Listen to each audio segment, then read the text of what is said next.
Let us begin with a word of prayer.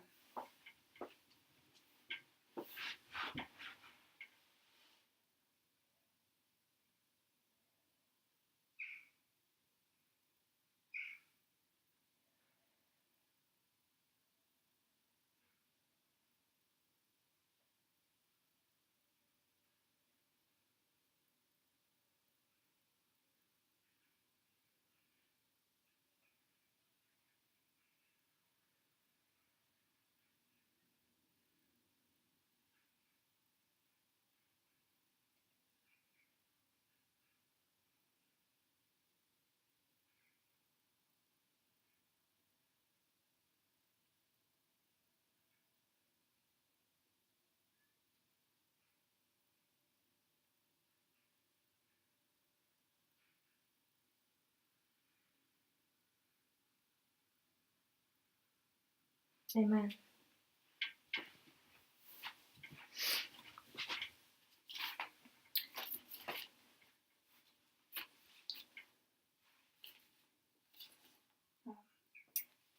Herein is a follow-up study continuing from the first part under the same title,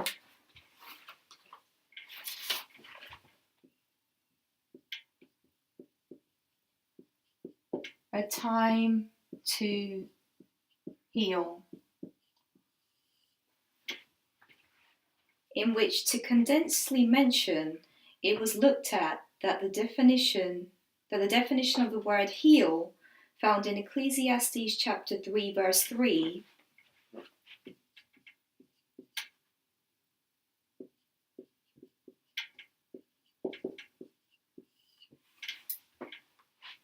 is synonymous to words such as restore, rebuild, and so on and so forth. Some of you may have had opportunity and time to be able to watch the first part, and I would strongly suggest that you watch the first part one. At that time, I didn't think there was going to be need for extended parts,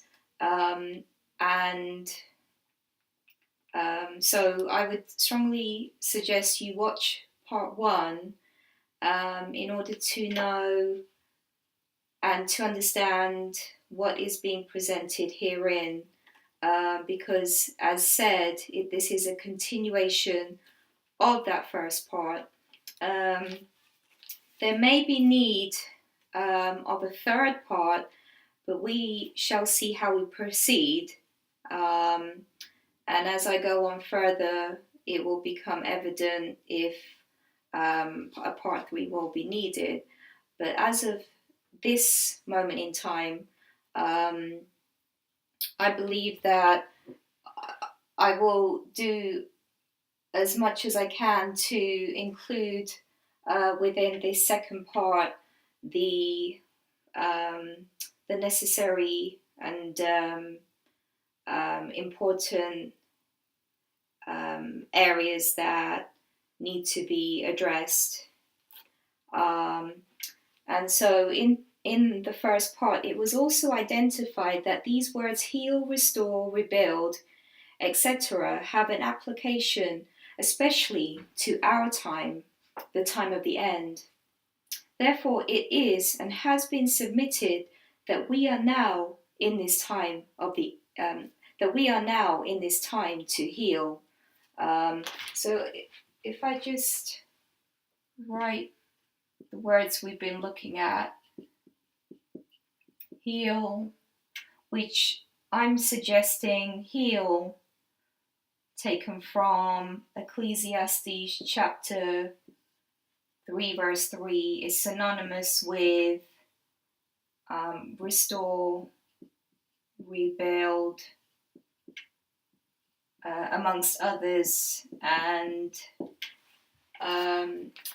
so these are just some of the words, but as I go on, there will be other words that will be coming to light, which are connected together. So there are other words other than these I'm suggesting. And so we've found in the first part, we found that we are in this time to heal. This time to heal, as the study is called.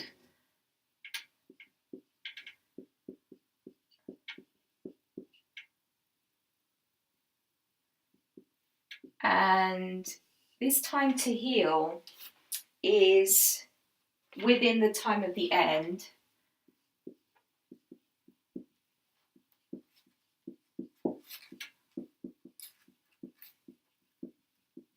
I'll leave this side for any quotes or references. They'll be written on the side here. So I'm suggesting this time to heal is within the time of the end, and so therefore it is and has been submitted that we are now in this time to heal as of the time of the end. We, meaning the priests or the 144,000, are within a time in which the Lord is preparing, healing, restoring a people to stand before him. And so I'll, for the sake of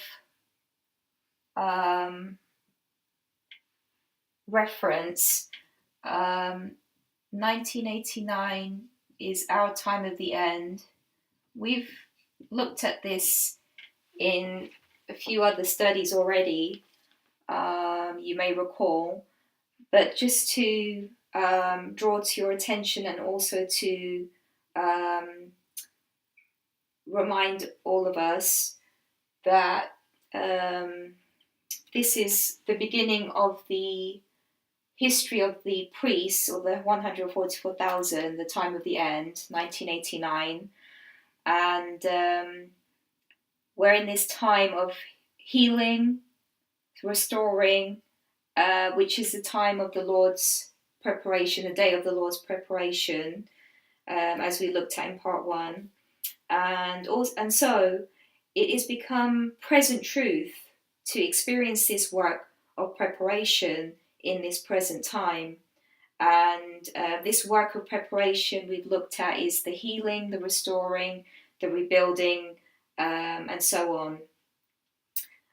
From my understanding, I have seen how the work of preparation is threefold based on Isaiah chapter 6 verse 3. We looked at that as well, you may recall to mind. Isaiah chapter 6 verse 3, in which we looked at the words holy, holy, holy.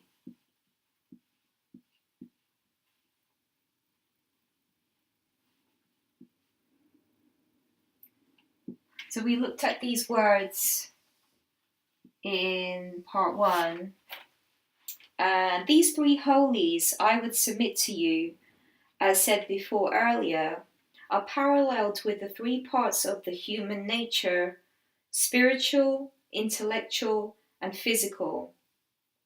And that in these three parts, the three are separate parts, however combined as one or whole. So we looked at how this word holy, the word holy then can be translated, I would suggest, freely into holy, which we looked at was holy was holy. And we looked at a quote from Christ's Object Lessons. I don't have it at hand, but this was identified in a quote, and I may refer to that later, but we looked at, in the Spirit of Prophecy, we can see a number of places where holy is holy, to represent the whole man, or interpreted the threefold nature of man. So I would suggest holy equals the whole man. On the subject of the nature of man, which had arisen at last year's School of the Prophets, it was explained the threefold nature of man included a physical element, although that physical was non-physical, or not the body. To some of us who, some or if not most of us, didn't really have a fully, we were not fully clear in our minds as to what that meant. How can the physical be non-physical, or how can the physical not be the body? Because many of us have, over the years, as time has gone on, we have had that train of thought, we've had that ideology and that understanding that, the physical equals the body, the human body. And I, for one, have grown up to believe that. That is just a common, that was for me a common knowledge, or common understanding, if I could put it that way. And so it was something that I always thought was so, but I found out last year that it was not so, and that my understanding was misapplied or misunderstood, as with most of us. So it actually came as a complete shock to most of us, if not all. Those of us who were watching the studies from last year's School of the Prophets, we were just really hit with shock after shock, a tidal wave of shock waves, basically. And I know that for me personally, it took some time to get over those things, and to accept them, because we don't always hear those things. That's not something that we are acquainted with. That's not our it's not a common way of thinking. It's not a common way of understanding. So that's what we looked at. And so we looked at that the physical is non-physical, not the body, but was a lower nature consisting of the appetites and passions. Just a few of the, to refer to the most commonly used or known areas of the lower nature. There was quite a variety that was covered last year in that study on the nature of man. So appetites and passions are the most commonly used or known areas that can be affected in the lower nature of man. There are others, however, I'm only speaking of these few as examples to show the difference between the higher and lower natures.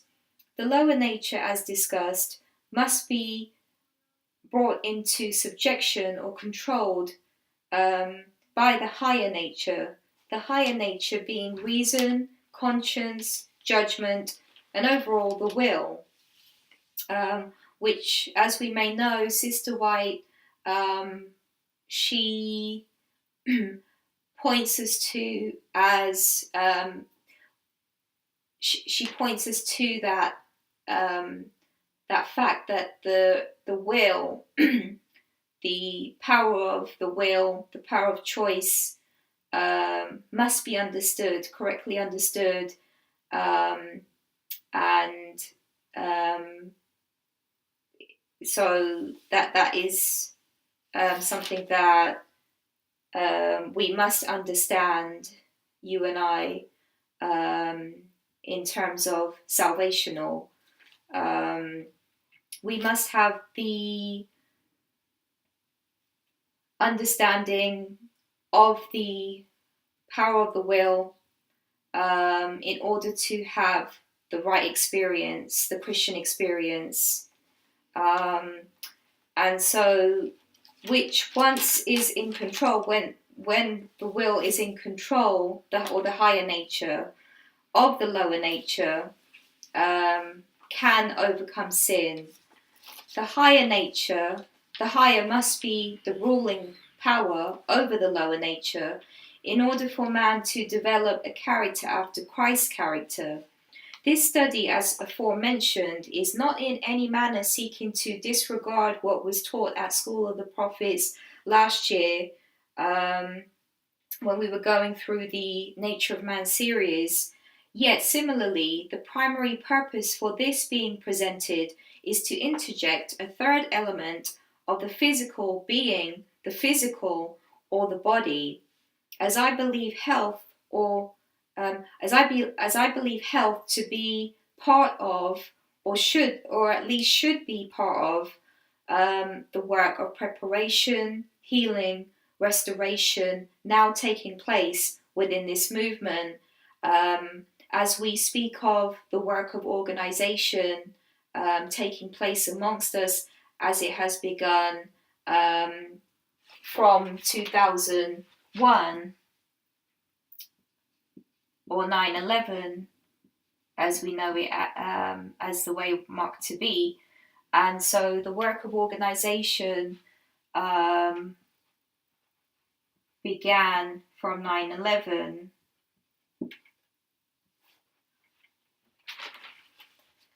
And I'm putting forth the suggestion that this work of organization is to include the work of preparation, of the work of healing, of restoration, now taking place within this movement, and to incorporate the health message as part of the work of preparation, as part of the work of organization. For a moment, let us look again at Ecclesiastes chapter 3, verse 3, with the words, "a time to heal" therein. So we're turning to Ecclesiastes chapter 3 and verse 3 once again. I find it particularly interesting and noteworthy that the number 3 is within this verse, and twice, or a doubling at that. So notice how we have 3 twice, and I don't think that's purely coincidental or any such thing. I believe that there is a providential truth that must be understood by us, why this is so, why there's a doubling of 3. And I would put forward to you, brothers and sisters, that as we may know, in almost everywhere, based on structure and context in the Bible, wherever we see 3 symbols being used in any given text, it more often than not denotes the 3 angels' messages. And so I'm submitting to you, brothers and sisters, that this 3, the Ecclesiastes chapter 3, verse 3, is symbolic language that the 3 angels' messages are being spoken of. They are being spoken to us, and we must understand this message that the Lord is portraying to us. Additionally, when something is repeated more than once, it symbolizes the second angel's message. And so because there's a doubling, as we know, based upon context, as we as we know, that would denote the second angel's message, as well, confirming a truth. And so we have not only the doubling of the number 3, but I'm suggesting that the second angel's message has been empowered by the third, and I'm suggesting that this Ecclesiastes chapter 3, verse 3, is now in our history. We are in this time period of Ecclesiastes chapter 3, verse 3, a time to heal. And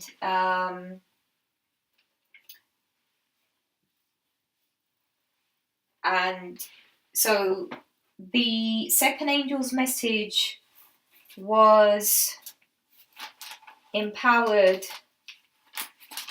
The second angel's message arrived at the if I just put that next to organization, so that represents the second angel's message. The second angel's message was so we know that was the first angel's message was the time of the end, 1989, and the second angel's message was arrived 2001, and recently we found that in 2014 the third angel's message has arrived. So when the third angel's message arrives, it usually represents that the second angel's message has been empowered by the third. And so I'm suggesting we're in the time period of the second angel's message being empowered, followed by the third, which basically means that the third angel's message has now arrived in our history. So we are now in this time period of the third angel. So just to reiterate, for myself, I understand Ecclesiastes chapter 3, verse 3 to be highly significant to you and I here at this time of Earth's history, as it shows us we are living in the time period of the third angel's message. Why do I believe this? As stated, the number 3 is signified to signify the third angel's message. Also, it is referenced twice, 3:3, signifying an established point upon the testimony of. So we have the 3:3 signifying an established point. Upon the testimony of 2 or 3, a thing is established. We have had light revealed to us recently, showing us that in 2014, as I've said, the third angel's message arrived. We've looked at that. Therefore, we are now in the time period of the third angel. This is also clearly evident in Hosea chapter 6, verses 1 to 3. Hosea chapter 6, verses 1 through 3, which refers to the 3 angels' messages, all 3 of those messages, and consequentially the third angel's message and its history. Hosea chapter 6, verses 1 through 3 is found in early writings, page 118, and verse 1. There's another quote as well where we can find Hosea chapter 6, verses 1 through 3. Early writings 118.1, paragraph 1 is one of those places which a majority of us will know already, which speaks of the work of the third angel as further confirmation upon the time in which we are now living within. The evidence is sky high, brothers and sisters, for those of us whom believe. We must not only believe, yet are required of God to live by faith every word of truth we profess to believe. To live by faith, I would submit to you, brethren and sisters, is to do what we know we are to do. What do I mean by this? If we believe we are in the day of the Lord's preparation, wherein He is doing a work of preparing, healing, restoring a people, and that this day is also the third day of Hosea chapter 6 verse 2, and that is what I see in Hosea chapter 6 verse 6, Hosea chapter 6, and in particular with verse 2, we read of the word day. Let's turn there a moment.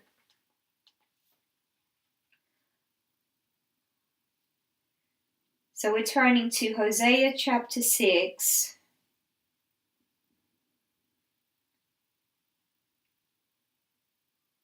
And verse 2. And the Bible says, after 2 days He will revive us. In the third day He will raise us up, and we shall live in His sight. And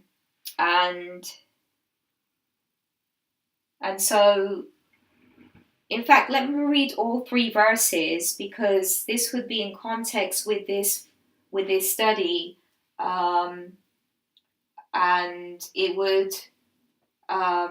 I would have turned there eventually to the other verses, but I'll read all 3 verses in their entirety, in their entire context, as it is written. So Hosea chapter 6 verses 1 through 3. Come, and let us return unto the Lord, for He hath torn, and He will heal us. He hath smitten, and He will bind us up. After 2 days He will revive us, and in the third day He will raise us up, and we shall live in His sight. Then we shall know, if we follow on to know the Lord. His going forth is prepared as the morning, and He shall come unto us as the rain, as the latter and former rain unto the earth. And so we should be able to see that there is a lot in there, a lot to draw out. But the words that really stood out to me, I will mention them as I continue. But if we just go with the verse 2 for a moment, and we can, because we're on the subject of the third angel's message, and so this, I would suggest that we are to know all of the 3 angels' messages, but now that we're in the time period of the third, it is only right, it is only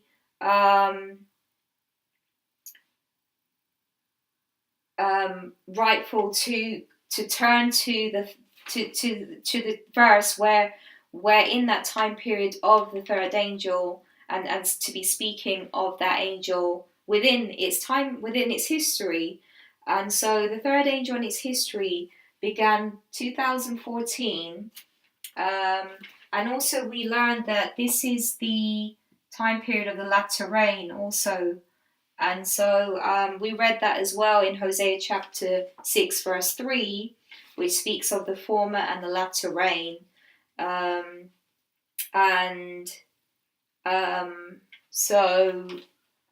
So we're not only in the time period of the third angel's message, but we're in the time period of the latter rain. And so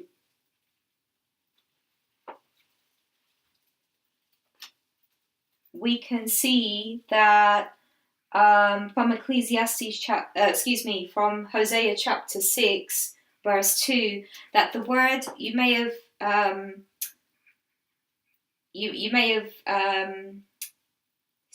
picked up the word day, and not just if I just look at that correctly. Yes, so it says in Hosea chapter 6, verse 2, after 2 days he will revive us, and in the third day he will raise us up. So I'm suggesting that the 2 days was the second angel's message, and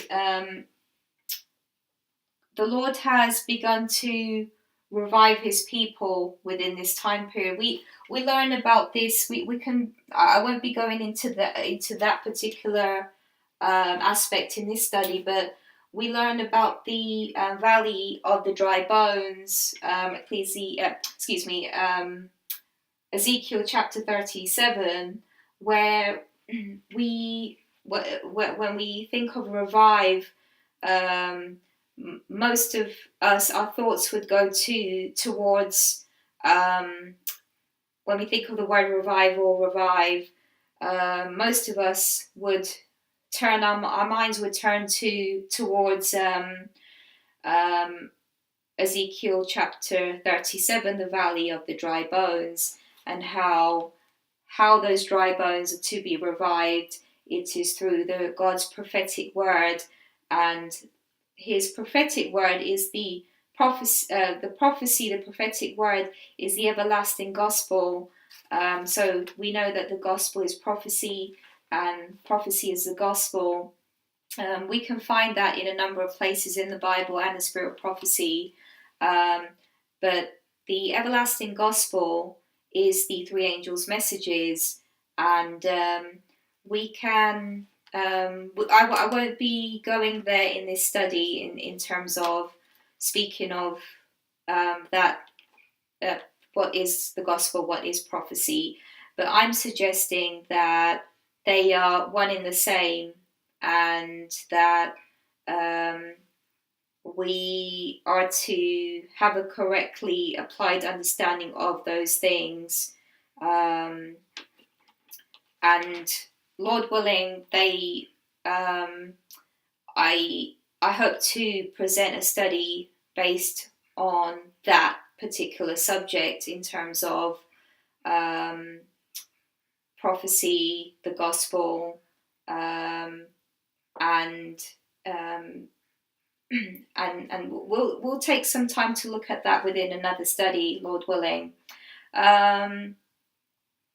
So we should know that we are in this time period of the third angel's message, the latter rain, because we've just read in Hosea chapter 6, verse 2, that in 2 days the Lord will revive us, and in the third day. So I'm suggesting the 2 days represents the first and second angel's messages. I believe that there has been a revival within this time period between 1989 up to 2014. There has been a revival because we took a look at this in part 1, where we said that the stones had been laid down here, and then we had the foundation being laid down here. The stones between 1989 and 2001, and the foundation between 2001 2014, and then the Bible tells us that in the third day he will raise us up. And so the third day, the Lord has been raising us up. He's been raising up a remnant. He's been raising up a Church Triumphant. He's been raising up his temple, the spiritual temple, his people. And so that is what I believe the Lord is saying in Hosea chapter 6, verse 2, where it says, in the third day, in the time of the third angel, he will raise us up. He will raise up the Church Triumphant. He will raise up the temple. So the temple has started to be raised up here, I'm suggesting to you, brothers and sisters. So we're in that time period of the raising up.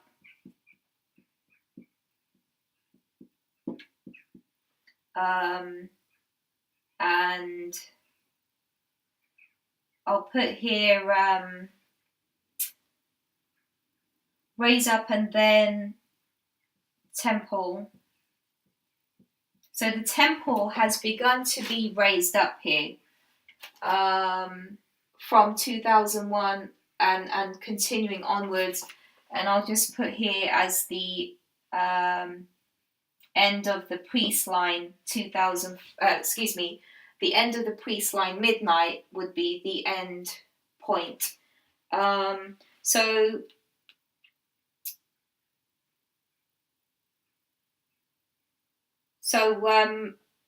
we're in this time period where the temple is being raised up, and there's a healing gathering. So a gathering is another word. And that word is taken from a quote in early writings, which I'm going to turn to in a moment. Yes, in fact, I say early writings, but it can also be found in Spalding and McGann, page 1, paragraph 1. But I'll see if I can find, I think it's the same quote, that it's exactly the same quote as what's found in early writings, under the heading, the chapter title, The Gathering Time. So if I turn there, a moment.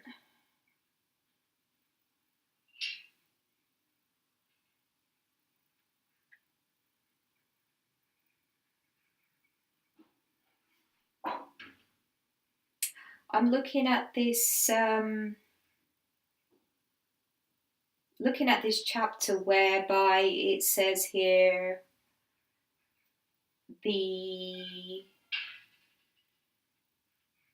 I've turned to Spalding and McGann, chapter 1, verse. Spalding and McGann, page 1, paragraph 1. Chapter 1, it says here chapter 1, but it's also page 1, paragraph 1. So it starts with the words, a copy of 3 early visions. That's the chapter title. And it starts with the words, I saw that we must wake up, wake and cry earnestly for the arm of the Lord to be revealed. It is fatal to sleep now. Time is almost finished. I saw that it was a shame for us to refer to the scattering for examples to govern us now in the gathering time. For if God does no more for us now than he did then, we shall never be gathered. In the scattering, Israel were torn and smitten, but now God will bind up and heal them. And so I don't know if you can see that the terminology being used in Spalding and McGann chapter 1, page 1, paragraph 1 is exactly the same as the early writings quote. If I can find that, I'll write that as well for your reference. I think it's early writings, page 74, off the top of my head. Let me see. Yes, it is. Early writings.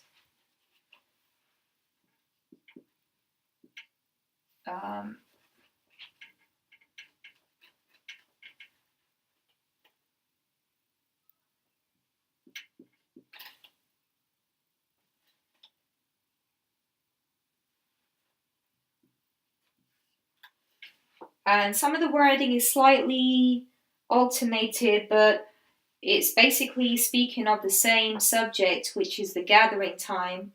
And it starts with the words, I'm now reading from Early Writings, page 74, paragraph 1.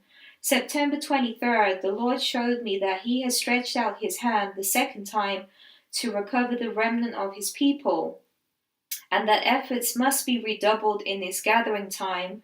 In the scattering, Israel was smitten and torn, but now, in the gathering time, God will heal and bind up his people. In the scattering, efforts made to spread the truth had but little effect, accomplished but little or nothing. But in the gathering, when God has set his hand to gather his people, efforts to spread the truth will have their designed effect. All should be united and zealous in the work. I saw that it was wrong for any to refer to the scattering for examples to govern us now in the gathering. For if God should do no more for us now than he did then, Israel would never be gathered. And so she goes on to speak of the 1843 chart being directed by the hand of the Lord, and so on and so forth. And so it's clear to see that we are now in the gathering time, brothers and sisters, in which the Lord is gathering his people. So I'll write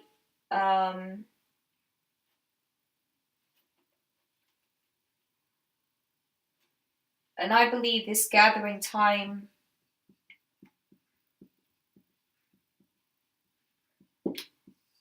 has taken place within the time period of the second and third angels' messages. I could be corrected, but my understanding of that, the reason why I say that, excuse me, it could very well have started from the first angel's message. I'm open to that as well. So I'm open to be corrected, but I'm also open to say, and I will say this, that just going by Hosea chapter 6, verses 1 through 3, which speaks of all three angels, and we can see that the terminology being used in this chapter in the early writings, page 74, verse 1, page 74, paragraph 1, as well as Spalding and McGann, page 1, paragraph 1, which is the same. It's the same. It's the same chapter. It's the same subject of the gathering time, and we can see the same in this chapter about the gathering time. In both of these references, Spalding and McGann and early writings, we can clearly see the terminology being used from Hosea chapter 6, verses 1 through 3, and I'm seeing and suggesting that all three of the three angels' messages are therein being put forward to us for our understanding. They are all there, and we can see the words healing, binding, and healing. The healing and the binding that we read in these two references were also mentioned in Hosea chapter 6, verse 2. And so the terminology is the same there. The healing, we can see the word heal. The Lord is healing a people, binding a people. We're now heading towards that time period of when the binding off will take place. That would be between midnight and midnight cry. We haven't as yet come to the binding off, but I believe we are soon approaching the binding. And also the fact that there are two groups being separated, and so the two groups, we often hear of the wheat and the tares, and they do need to be bound. So I believe that there's an element of binding taking place even now, because two groups are being formed, two classes: wheat and tares, wise, foolish, sheep, goats, and so on and so forth. And we know from the parable of the wheat and tares that Matthew chapter 25, Matthew chapter 13, where we can see that the wheat are being bound into bundles, and the wheat are bound into for the heavenly garner, but the tares are bound as well into bundles to be burned in the fire. So there's two bindings taking place. So there is a binding taking place. my understanding on the binding isn't, it's not concrete at the moment, but I understand that there must be something taking place in terms of the binding, and I believe that from Matthew chapter 13, there must be a binding for the tares taking place, if not for anyone else, at this particular time. So there must be a binding for the tares, if not the wheat. But there is a separation process taking place even now as we speak, and so this healing, we can read about we could just see, if we just look at the words healing and heal and bind in Spalding and McGann and early writings, that is the same as the as Hosea chapter 6, verses 1 through 3. And if we just look at the plain language being used, and so the reason why I even turned here and going back to my going back to what the train of thought, or the reason why we were turning here, Hosea chapter 6 verse 2, we read about this. We read about the third day. We read about the 2 days, which, as I said, I don't see that just as a second angel's message, but I'm seeing that as 1 and 2, the first and second angel's messages. I'm seeing them as both. And then we have the third day.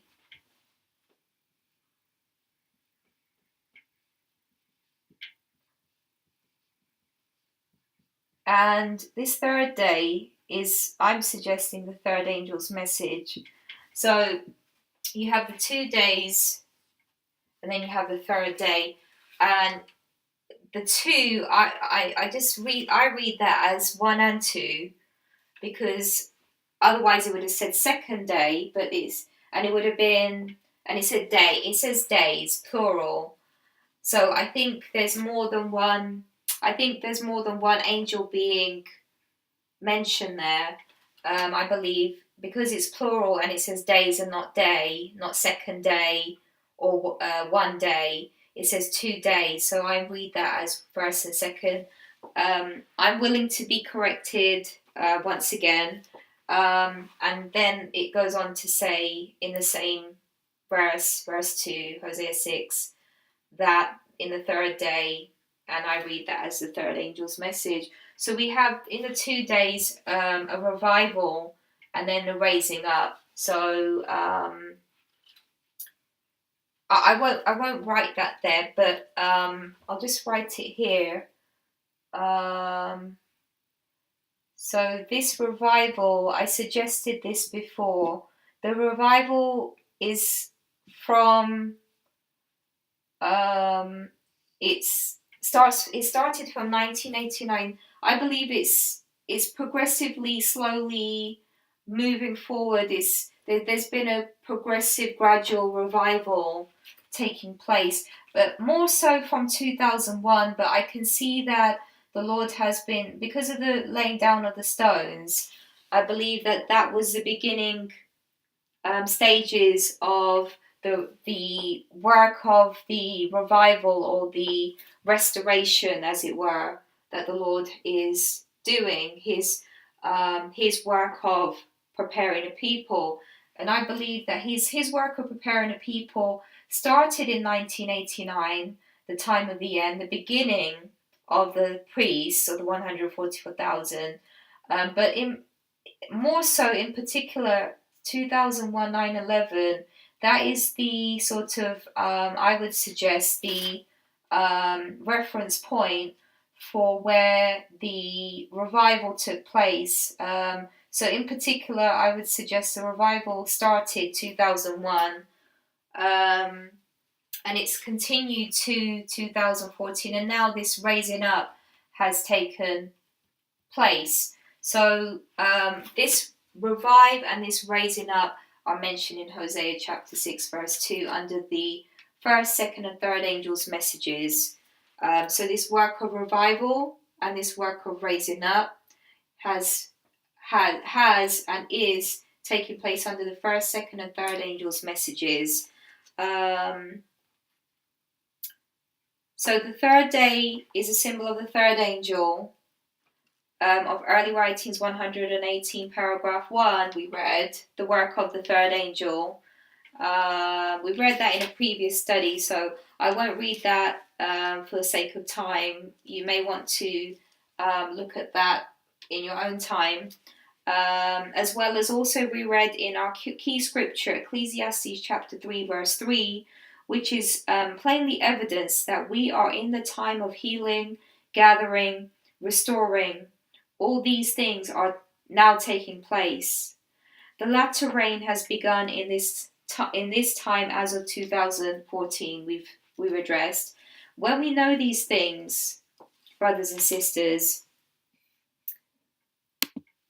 when we know these things, we should also know that our salvation is nearer at hand than we first believed. Brethren and sisters, we are in the time of healing, gathering, restoring. We are in the time of the third angel's message. We are in the time of the sealing. We are in the time of the latter rain. We are in the time of the end. May we awaken out of sleep and sin and cast off the works of darkness from off us and walk in truth and in newness of life and in the light that is being poured upon us abundantly and mercifully from the Lord, as the day of the Lord is coming soon.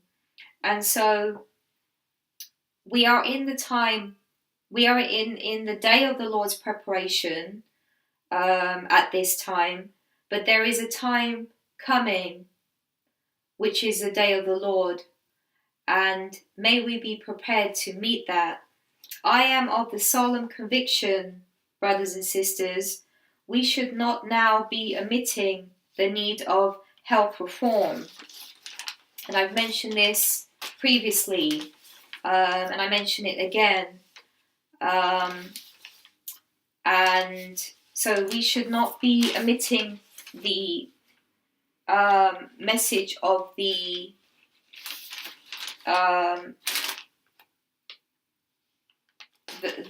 we should not be omitting the need of the health reform message amongst us as a movement of God at this present time. And because of the time, I believe it is even more so necessary than ever it was before to include this aspect of import into our understanding.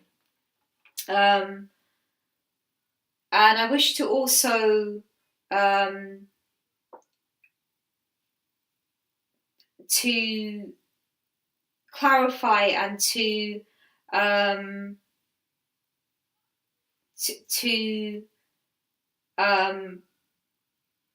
make it apparent that health reform or medical missionary work has its place, as does the gospel work. Health should not take the place or be the prominent feature in comparison to the gospel. Each has its place in the salvation of man. I believe both the gospel and the health reform message, both should be presented when possible. However, not health on its own. Both are to be part of the work of organization.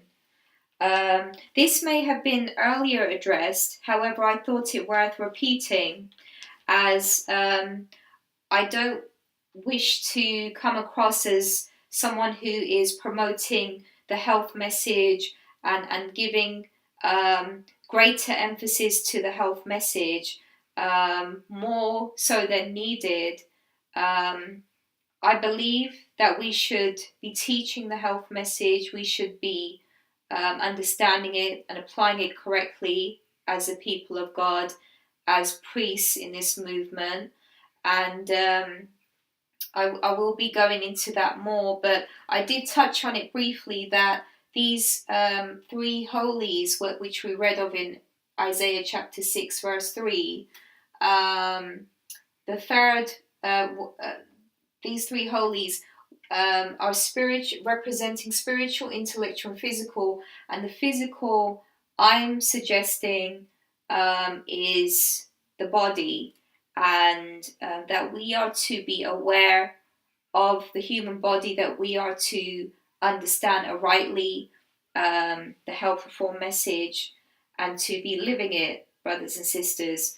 However, I am not in any shape or form putting health above the gospel message. I believe, if anything, it should be the other way, the gospel above health. But I also believe that they should both be presented whenever possible. That the health message should not have the supremacy or the higher place above the gospel, but that they should work together side by side, if and when possible. And also a discourse on health alone, I don't think that to be of any particular value, or it wouldn't avail much. I believe health alone on its own. I believe that if health is being presented, a health message, it should be done so with alongside with the gospel message, with the prophetic message. They should be intertwined together. They should be connected together as one. And I believe both are to be part of this work of organization that is taking place amongst God's people, the priests, within this time period since 1989. The time of the end for the priests has begun, and we are now in that time period of the work of organization, which took place from 9/11, and so this work of organization should not do away with, or not to disconnect itself from the health message, but to incorporate it into the work of organization, the gospel message, the prophetic message. And so I am drawing to a conclusion, and the conclusion is that I think there may be a need for a third part. Now that I look at things over, I can see that there may be a necessity to have another part to this message, to this study, with the title "A Time to Heal." And so, but in closing, because I don't want to continue more than I have to, and in closing, I'm going to draw this. I'll just remove this here, and I'll be drawing another line.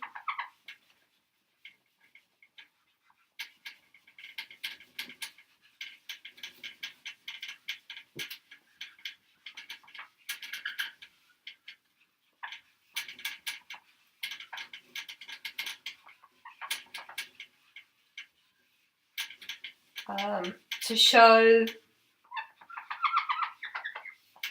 why I believe that this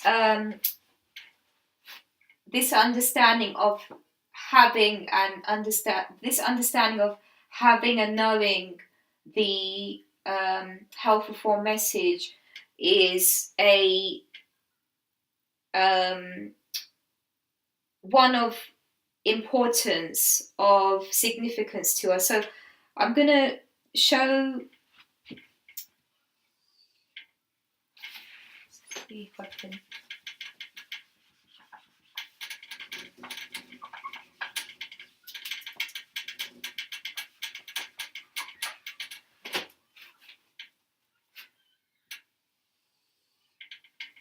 This was presented before. I think it was, I personally seen it in a study by Brother Jeff, and I was Brother Jeff Pippinger from Future for America. When I first heard the study, I was convicted that we haven't given the health message as much attention as we should, or as it should have. And I actually once approached Brother Jeff, and I mentioned that health reform should be something that should be more. It should have a place in this message. But I didn't make it as clear as I am within this study, and I don't think there was much time to explain it at that time, because he was being hurried from one place to another, and so there wasn't much time to speak. But I briefly did. I was able to say a few words, which was that I believe the health message needs to be there in place. It has to have its place in this work of organization. It should have its place, but it hasn't as it should. And so I'm gonna go into this more, Lord willing, in the other part of this, in another part of the study, which would be part 3, and I think that would be the last part to summarize everything and to conclude it, Lord willing. But this is what I found to be significant in a study by Brother Jeff. So he had put 1989, and then he put midnight, and then it was the midnight cry, and then it was the Sunday law. And he spoke about the time period between 1989 and midnight. He put physician, and he wrote here in this space here, he wrote false healings and wonderful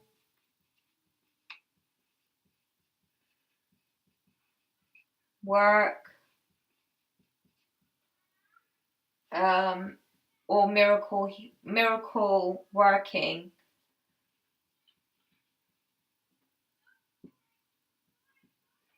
So all these things, I'll just put miracle work. False healings, a wonderful work, miracle working. This is all to take place between 1989 and midnight. And as we know, this is the history of the priests.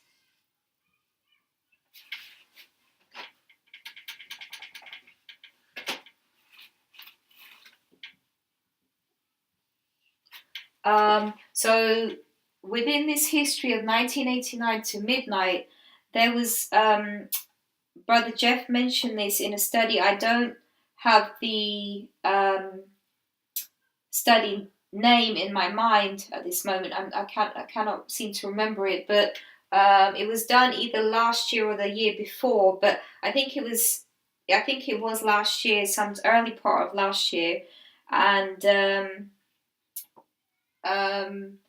so he mentioned the physician, and then he was referring to the angel of light. The angel of light would be false teachings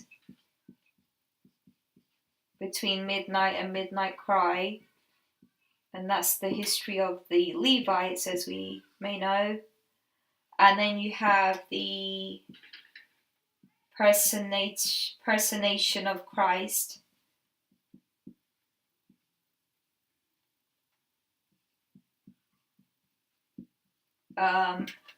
And you have the words deceives the whole world.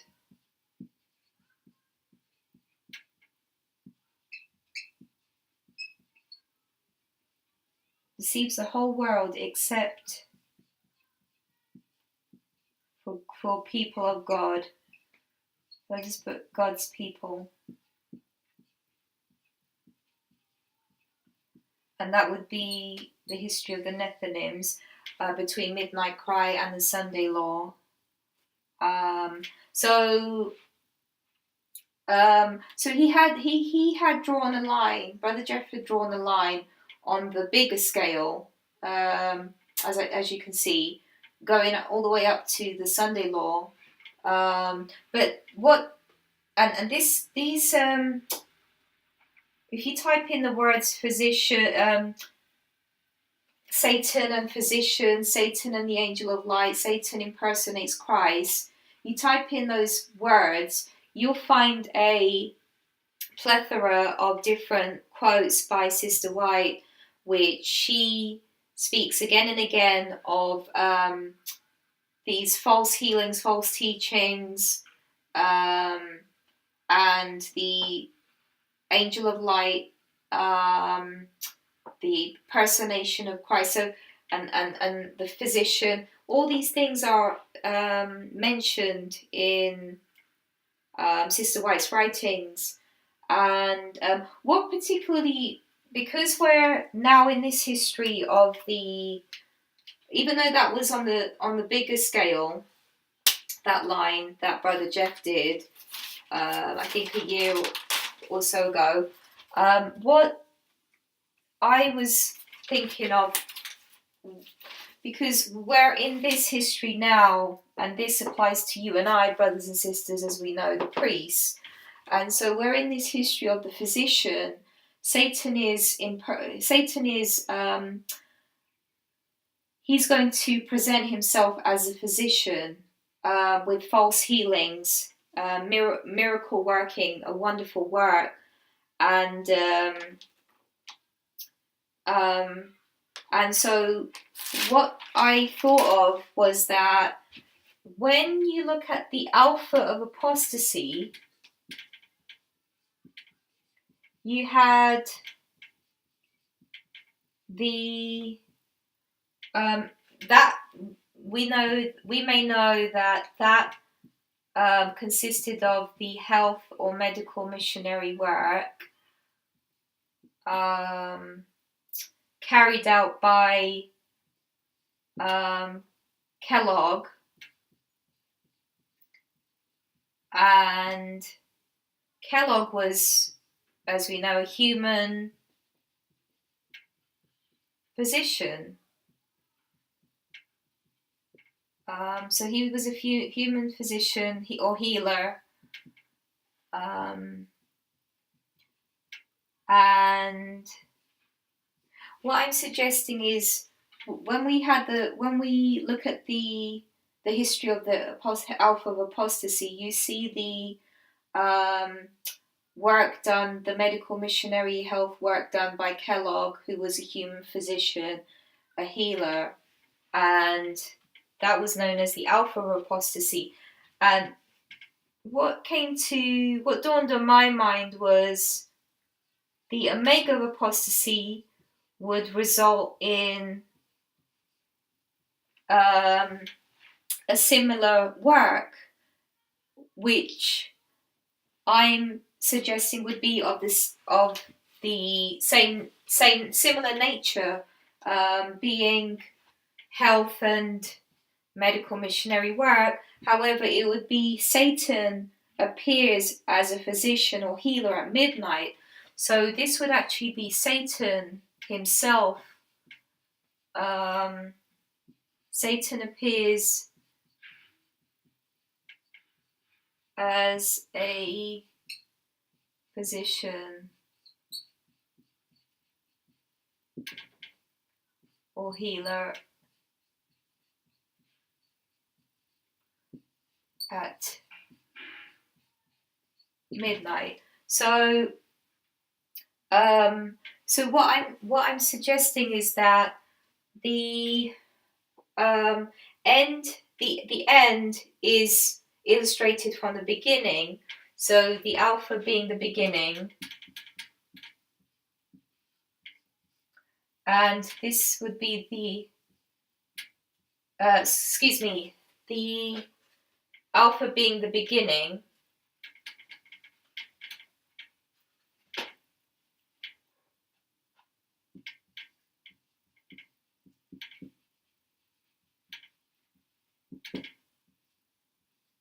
and you have the end being the omega.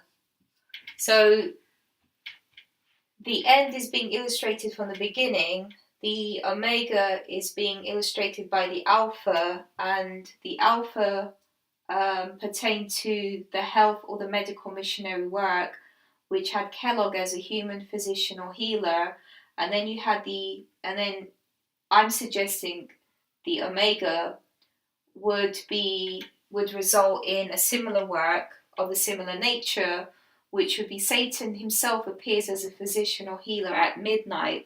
And I believe that this is a test. I believe that there is a test now undergoing for the priests to see this, to see and acknowledge that we're in this time period of this work of the physician, of the health, medical missionary work is now undergoing. And so to familiarize, to customize ourselves to what is taking place in our history.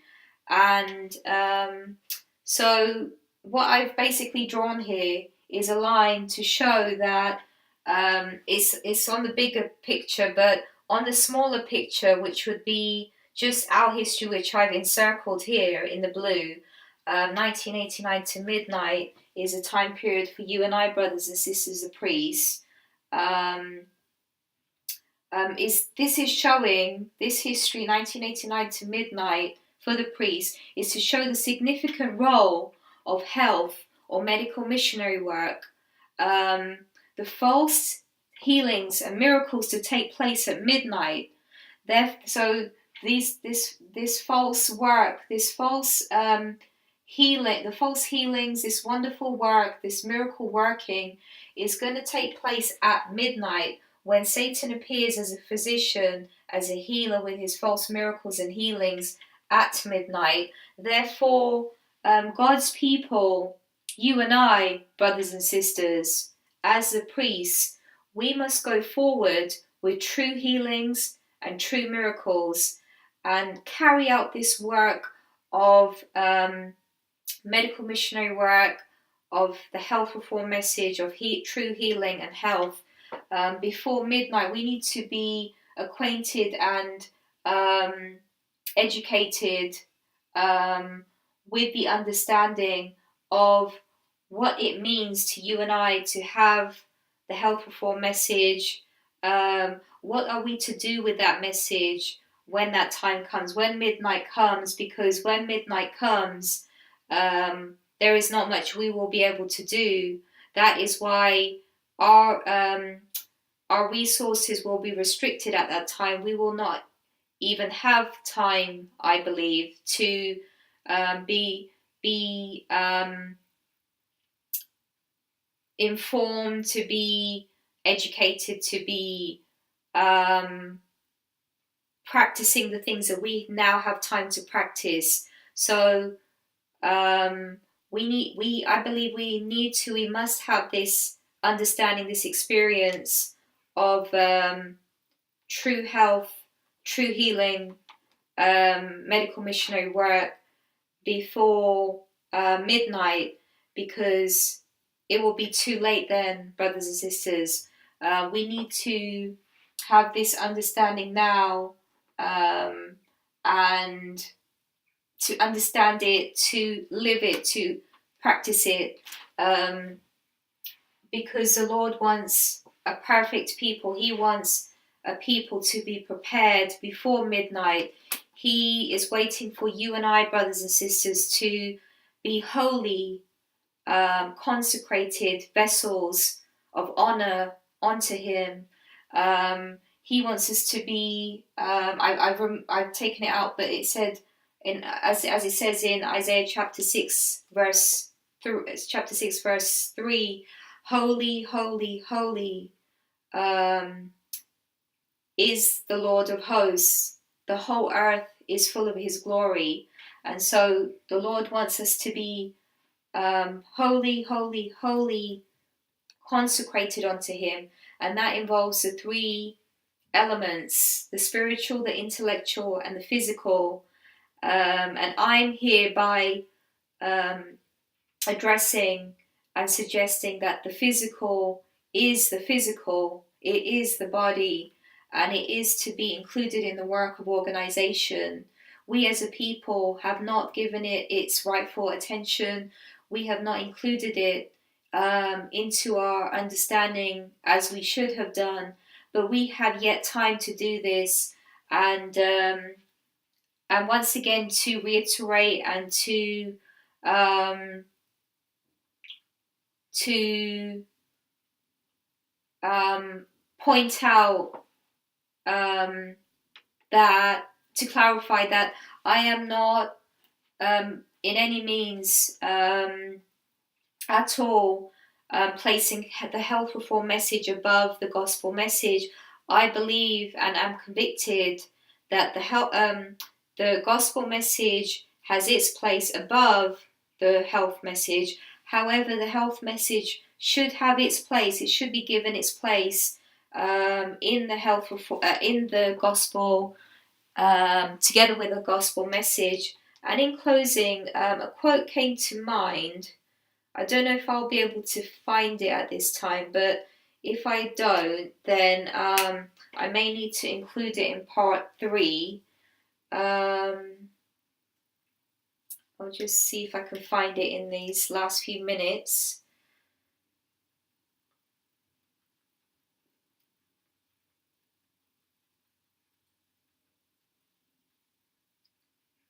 Bear with me a moment.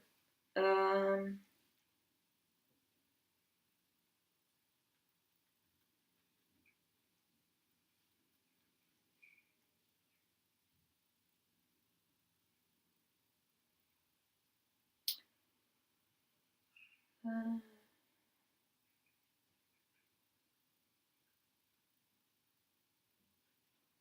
think it is found in a Review and Herald quote. Okay, here it is.